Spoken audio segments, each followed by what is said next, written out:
Teman-teman, kita ketemu lagi di series My Favorite Book. Di video kali ini saya mau share 5 insight yang saya dapatkan dari buku Atomic Habits karya James Clear.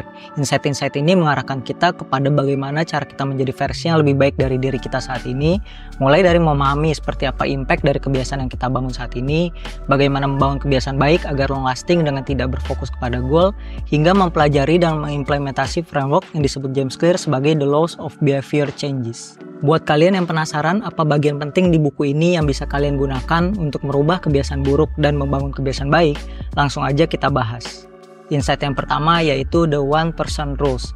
Di awal buku ini, James Clear menceritakan tentang sebuah organisasi cabang olahraga sepeda profesional di Britania Raya, yang pada tahun 2003 baru saja merekrut Dave Brailsford sebagai direktur performa yang baru.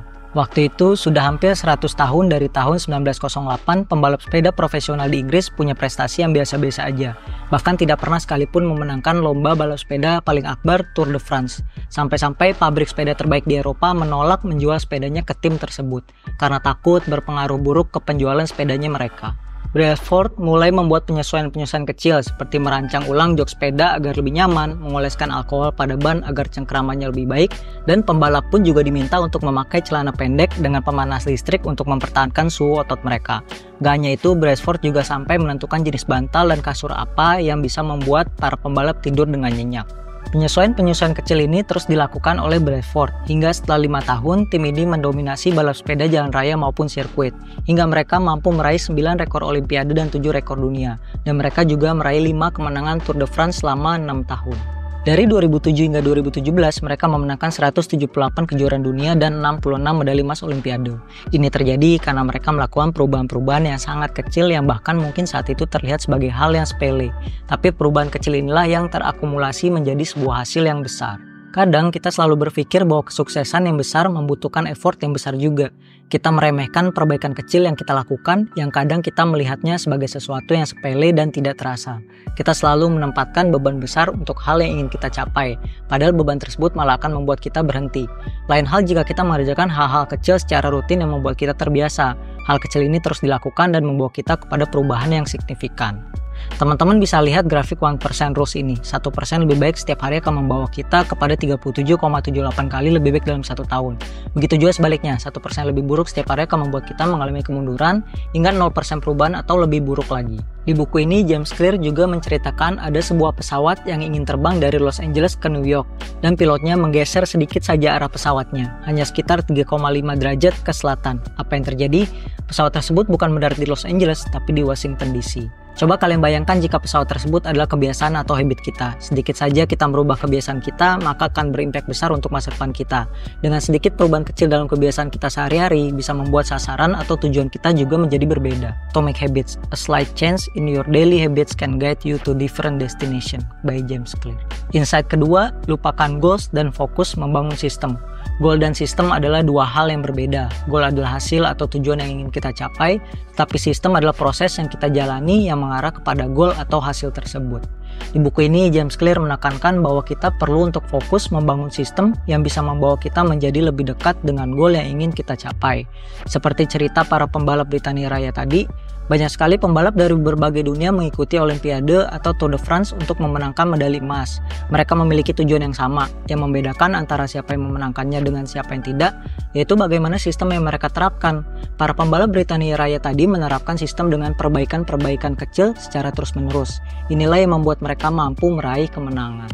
Dan menurut saya yang menarik dari penjelasan James Clear terkait goal, yaitu ketika kita berfokus kepada goal, kita akan membatasi kebahagiaan kita. Ketika kita menempatkan kebahagiaan pada goal yang ingin kita capai, seringkali kita menjadi kecewa. Karena secara mental kita mengkotakkan kebahagiaan kita pada goal yang ingin kita tetapkan. Ketika goal tidak tercapai, kita akan menjadi tidak bahagia. Goal yang kita buat tidak selalu sesuai dengan kemajuan jangka panjang kita. Coba teman-teman bayangkan, terkadang setelah kita berhasil meraih goal yang kita tetapkan, selanjutnya kita akan kembali ke kebiasaan-kebiasaan lama kita. Contohnya banyak atlet yang setelah berbulan-bulan berlatih untuk ikut Olimpiade, setelah mencapai garis finish, mereka berhenti berlatih.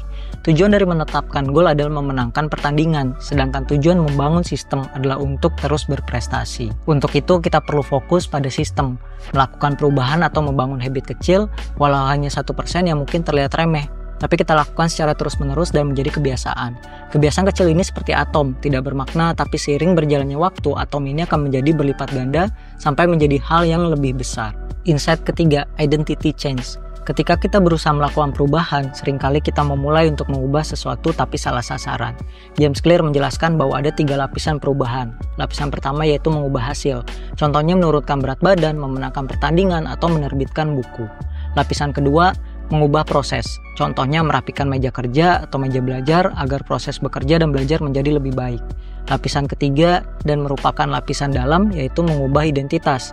Lapisan yang terkait dengan merubah keyakinan, pandangan kita tentang dunia, penilaian kita terhadap diri kita sendiri dan orang lain. Hasil adalah hal yang akan kita dapatkan. Proses terkait dengan hal-hal yang kita lakukan atau sistem yang kita jalani untuk mendapatkan hasil. Dan identitas terkait dengan apa yang kita yakini atau ingin seperti apa diri kita. Banyak dari kita melakukan perubahan dengan berfokus pada goal atau hasil apa yang ingin kita raih, yaitu perubahan yang berbasis hasilnya dulu. Sedangkan menurut James Clear, alternatif yang lebih baik adalah membangun perubahan berbasis identitas, yaitu berfokus kepada ingin menjadi sosok seperti apa diri kita. James Clear menekankan bahwa perubahan menjadi lebih baik dilakukan dari lapisan terdalam menuju ke lapisan terluar, bukan sebaliknya. Pertama, kita memutuskan kita ingin menjadi sosok atau orang seperti apa, the identity. Kedua, kita pikirkan hal-hal apa yang akan kita lakukan untuk menjadi sosok tersebut, the system. Dengan melakukan atau menjalani proses untuk menjadi seseorang tersebut, maka hasilnya pun akan tercapai satu demi satu, the goal. Contohnya, saya ingin menjadi seorang sosok YouTuber yang sharing tentang self-development, personal finance, dan bisnis serta sosial media. Proses dan sistem yang perlu saya bangun dan lakukan untuk menjadi seorang YouTuber itu, yaitu belajar self-development dari buku-buku, mengikuti course serta webinar untuk memperkaya ilmu, lalu mengimplementasi hal-hal yang saya pelajari keseharian, mulai memanage keuangan, dan implementasi personal finance dengan baik, menambah sumber income, dan expand bisnis yang sudah ada. Lalu setiap hari saya juga rutin mencatat semua ide, pengalaman, dan rencana yang saya miliki. Lalu menyusun semua hal tersebut menjadi materi yang terstruktur. Untuk rutin saya buat videonya dan saya sharing dalam bentuk video di YouTube. Hasil yang saya capai, saya berproses menjadi seorang YouTuber yang berhasil membuat dan sharing video tentang pengetahuan yang saya miliki seputar self-development, personal finance, bisnis, dan juga sosial media. Pencapaian-pencapaian atau hasil seperti berhasilnya bisnis atau usaha yang saya jalani, struktur materi dan pengetahuan yang saya dokumentasikan, hingga jumlah video yang diupload serta meningkatnya produktivitas diri saya, karena proses self-development yang saya jalani adalah bagian dari perubahan identitas yang saya inginkan, yaitu menjadi seorang YouTuber. Beberapa contoh lain yang disebutkan di buku ini yaitu sasaran kita bukan membaca buku tapi menjadi pembaca. Sasaran kita bukan berlari di ajang lomba maraton tapi menjadi pelari. Lalu sasaran kita bukan menguasai instrumen musik tapi menjadi pemusik. Jadi kita perlu memikirkan ingin jadi sosok seperti apa kita di masa depan untuk memulai habit atau kebiasaan-kebiasaan yang dilakukan sosok tersebut sehingga menghasilkan hal-hal yang relate atau berhubungan dengan sosok yang ingin kita capai secara terus-menerus karena goalnya adalah membentuk diri menjadi identitas yang kita inginkan. Insight keempat, the 4 fundamental laws of behavior change. Setiap dari kebiasaan, baik itu kebiasaan buruk atau kebiasaan baik, pasti melalui 4 tahapan, yaitu cue, craving, response, dan reward, yang bisa kita sebut dengan habit loop. Cue atau petunjuk memicu craving atau gairah, yang memotivasi untuk melakukan respon atau tanggapan, yang kemudian mengantarkan kita kepada reward atau ganjaran yang memuaskan, dan akhirnya akan berulang kembali memberikan cue atau petunjuk. 4 tahap ini dibagi menjadi 2 fase. Fase masalah yaitu cue dan craving, lalu fase solusi yaitu respon dan reward.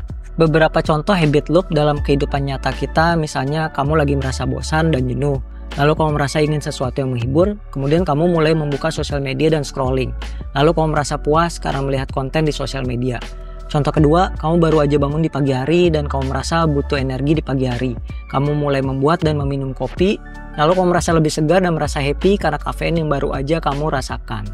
Dan masih banyak lagi contoh-contoh lainnya. Nah, berdasarkan habit loop tadi, James Clear membuat metode yang bisa kita gunakan untuk merubah kebiasaan kita menjadi lebih baik.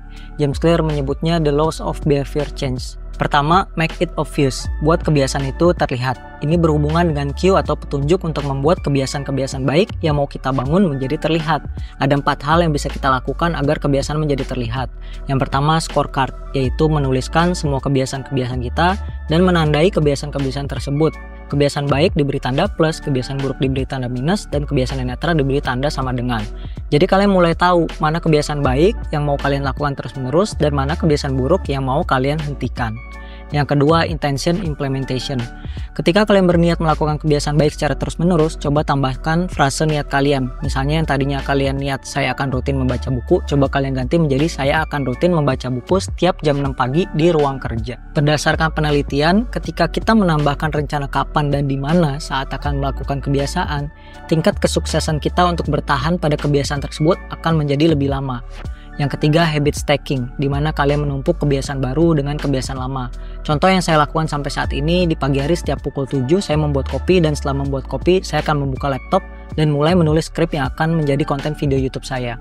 Saya menempatkan kebiasaan baru menulis skrip tepat setelah kebiasaan lama saya, yaitu membuat kopi di pagi hari. Contoh lainnya, saat tepat setelah bangun tidur, kalian bisa meminum segelas air terlebih dahulu sebelum melakukan hal lainnya. Dengan habit stacking, kalian memastikan terjadinya kebiasaan baru tepat setelah atau bersamaan kebiasaan yang lama. Keempat, environment design. Prinsip ini berkaitan dengan mendesain area kalian yang bisa memberi petunjuk untuk setiap kebiasaan yang ingin dibentuk. Contohnya, membuat jarak yang cukup dekat antara kamu dengan kebiasaan baik, dan buat jarak yang cukup jauh antara kamu dengan kebiasaan buruk. Misalnya, saat saya ingin menghilangkan kebiasaan cek sosial media, saya coba tempatkan smartphone di tempat yang cukup jauh dari jangkauan saya. Contoh lainnya yang sudah lebih dari 8 tahun saya lakukan, yaitu saya menghentikan kebiasaan menonton TV dengan tidak menempatkan TV di ruang manapun. Bahkan TV-nya saya cabut dan taruh di sudut ruang yang jarang saya kunjungi. Kalian bisa mulai membangun kebiasaan baik dengan menempatkan cue atau isyarat di tempat yang sering kamu lihat. Misalnya, kalau kamu ingin rajin baca buku, letakkan buku di tempat yang mudah terlihat dan jelas, bukan di sudut rak yang jarang kamu lirik. Saya tempatkan rak buku, laptop, dan komputer serta kamera di satu ruangan. Jadi ketika masuk ke ruangan ini, vibe saya sudah dibuat untuk fokus belajar, bekerja, dan berkarya. Dengan seperti ini, coba bayangkan impact dari environment yang mendekatkan diri kamu ke kebiasaan baik dan menjauhkan kamu dari kebiasaan buruk. Secara kumulatif, impact-nya suatu saat akan menjadi lebih besar. Kedua, make it attractive. Buat kebiasaan itu menarik. Biasanya semakin menarik suatu hal, semakin besar juga kemungkinan kita akan membuatnya menjadi sebuah kebiasaan. Ketika kita melakukan satu hal yang menyenangkan, maka otak kita akan melepaskan dopamin, yaitu hormon yang membuat kita happy. Nah, hal yang membuat happy ini bisa kita gunakan untuk membangun kebiasaan baru. Metodenya disebut dengan temptation bundling, yaitu menggabungkan kebiasaan kamu inginkan, tapi kurang menarik untuk kamu lakukan dengan kebiasaan yang sangat kamu sukai dan rutin kamu lakukan. Misalnya, saat kamu ingin rutin olahraga lari, kamu bisa sambil mendengarkan musik yang kamu sukai. Atau misalnya, saat kamu ingin membangun kebiasaan menulis, kamu bisa bilang ke diri kamu, setelah aku menyelesaikan tulisan ini, aku akan menonton Netflix. Nah, sebuah kebiasaan juga bisa menjadi semakin menarik ketika kita menempatkan diri kita dalam lingkungan yang melakukan kebiasaan serupa. Misalnya, kalau kamu ingin membangun kebiasaan menulis, kamu bisa bergabung dengan klub menulis. Atau kalau kamu ingin rutin olahraga lari, kamu bisa bergabung dengan klub running di daerah kamu. Ini bisa menjadi salah satu cara paling efektif untuk membangun sebuah kebiasaan. Ketiga, make it easy. Buat kebiasaan jadi mudah. Biasanya kita cenderung lebih termotivasi untuk melakukan hal-hal yang mudah. Sedikit aja kita merasa hal yang mau kita lakuin sulit, kita jadi malas buat ngelakuinnya. Jangan membuat kebiasaan menjadi terlalu sulit di awal. Mulailah dengan langkah kecil. Misalnya saat kamu merasa udah terlalu lama dan sering nonton TV, kamu bisa cabut kabel listrik TV-nya atau cabut baterai dari remote TV-nya. Cara yang mudah tapi bisa membuat kamu malas untuk nonton TV karena perlu masang lagi kabel listrik atau mencari dulu baterai untuk remote-nya. 2-minute rules. Untuk memulai kebiasaan itu harus dapat dilakukan dalam kurang dari 2 menit. Misalnya, daripada kamu membayangkan membaca buku setiap pagi, lebih baik kamu membaca 1 halaman setiap pagi. Contoh kedua, daripada kamu membayangkan menulis sebuah buku, lebih baik kamu mulai menulis 1 paragraf setiap hari. Menurut James Clear, ketika kita mulai fokus membangun habit mengerjakan satu hal selama hanya 2 menit, lambat laun kita akan termotivasi untuk melakukan habit tersebut lebih daripada 2 menit. Make it satisfying. Buat kebiasaan itu memuaskan. Berikan diri kita reward kecil setiap kali kita selesai melakukan sebuah kebiasaan yang sedang kita bangun. Ini akan membuat otak kita merasa kebiasaan ini worth it untuk dilakukan. Ada satu contoh di mana ada pasangan yang ingin menghilangkan kebiasaan makan di luar dan mulai memasak di rumah. Setiap kali mereka berhasil untuk melewatkan makan di luar, mereka transfer $50 ke rekening mereka yang dilabeli liburan ke Eropa. Setiap akhir tahun mereka menggunakan uang tersebut untuk berlibur.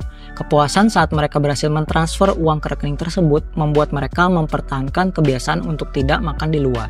Untuk membuat kebiasaan kita melekat, kita perlu merasakan reward langsung, seperti yang dilakukan pasangan tadi. Ketika mereka berhasil tidak makan di luar, mereka merasakan reward, yaitu berhasil mentransfer uang mereka ke rekening liburan mereka tersebut. Untuk kebiasaan buruk yang ingin kita hilangkan, kita tinggal membalik kondisinya. menjadi satu, buat kebiasaan tersebut menjadi tidak terlihat. Kedua, buat kebiasaan tersebut menjadi tidak menarik. Ketiga, buat kebiasaan tersebut menjadi sulit. Dan keempat, buat kebiasaan tersebut menjadi tidak memuaskan. Insight kelima, cara tracking kebiasaan.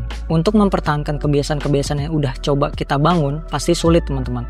Nah, cara paling sederhana untuk memantau atau tracking kebiasaan adalah dengan mencoret kalender. Jadi setiap kali kita berhasil mempertahankan kebiasaan, kita bisa coret tanggal di kalender kita sebagai penanda kita berhasil melakukannya. Kenapa tracking kebiasaan ini menjadi hal yang perlu kita lakukan teman-teman? Karena dengan melakukan ini, kebiasaan yang kita lakukan menjadi semakin terlihat. Ini juga membuat kita ketagihan mempertahankan kebiasaan-kebiasaan. Karena mencoret kalender membuat kebiasaan yang kita lakukan menjadi semakin menarik, karena kita tahu kita sedang bergerak maju. Dan yang terakhir, dengan melakukan tracking kebiasaan ini, kita bisa merasakan kepuasan karena berhasil melewati satu lagi proses yang harus kita lalui. Cara kedua yaitu dengan accountability buddy. Ada satu cerita di buku ini yaitu seorang pengusaha yang berkomitmen ingin menurunkan berat badannya. Ia membangun habit yaitu melacak setiap makanan ia konsumsi dan juga melacak berat badannya. Menariknya, dia meminta istri dan pelatih pribadinya tanda tangan di kontrak yang memaksa dia memberikan uang sebesar $200 kepada pelatihnya jika dia melewatkan pencatatan makanannya dalam satu hari. Dengan seperti ini, pengusaha ini merasa ganjarannya cukup besar jika ia sempat sekali saja melewatkan pencatatan makanannya. Bukan hanya itu, dia juga menuliskan akan memberikan istrinya $500 jika ia lupa untuk menimbang berat badan. Dengan melakukan ini, pengusaha ini berhasil menurunkan berat badannya, bukan hanya karena tidak ingin kehilangan uang, tapi juga karena tidak ingin mengecewakan istri dan pelatihnya. Dengan memberikan ganjaran yang menyakitkan atau mengecewakan untuk diri kita, seperti kehilangan uang saat sedang membangun kebiasaan buruk, bisa membuat kita lebih termotivasi untuk melakukan kebiasaan yang baik. Dan dengan adanya accountability buddy ini, bisa menjaga kita tetap konsisten melakukan kebiasaan-kebiasaan baik. Karena jelas ada seseorang yang mengawasi perilaku kita. Semoga 5 insight yang saya coba rangkum dari buku ini bermanfaat buat teman-teman semua yang sudah meluangkan waktu menonton video ini sampai habis. Jika teman-teman tertarik dengan topik self-development, personal finance, bisnis, serta sosial media, teman-teman bisa nyalain notifikasi channel ini dan juga tonton playlist di akhir video ini. Dan sampai di sini, see you in next video.